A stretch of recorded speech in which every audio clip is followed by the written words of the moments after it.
किस मखसूस दिन दिल का दौरा पड़ने का इम्कान ज़्यादा होता है। हालिया तहकीक से ये बात सामने आई है कि पीर के रोज़ हफ्ते के दीगर दिनों के मुकाबले में दिल का दौरा पड़ने के ज़्यादा इम्कानात होते हैं।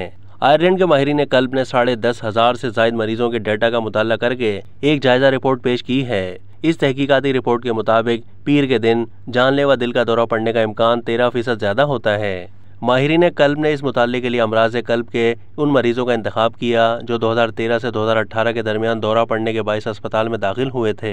उन मरीजों में कोरोनरी आर्टरी ब्लॉक होने की शिकायत आम थी।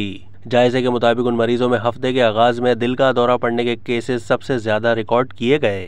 उनमें ज्यादातर शरह पीर के रोज रिकॉर्ड की गई। इसके अलावा ये शरह इतवार के रोज भी मुतवक्के शरह से ज्यादा रिकॉर्ड की गई। मुहक्किकीन का कहना है कि फिलहाल इस रुझान के बारे में मजीद इंकशाफ करने के काबिल नहीं है। मुहक्किकीन के मुताबिक इससे पहले की गई एक और तहकीक में पीर के रोज सर्काडियन रिथम की वजह से दिल का दौरा पड़ने का ज्यादा इम्कान था। सर्काडियन रिथम इंसानी जिस्म के सोने और जागने की साइकिल को कहते हैं।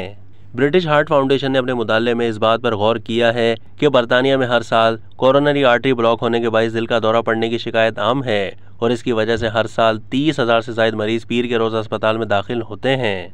ख्याल रहे कि ऐसे मरीजों की जान बचाने के लिए हंगामी बुनियाद पर एंजियोप्लास्टी की जाती है ताकि बड़ी शरियान को दोबारा खोलकर फाल किया जा सके। मुहक्किकीन कहते हैं कि ऐसे मरीजों की सबसे ज़्यादा शरह पीर के रोज़ रिकॉर्ड की गई है।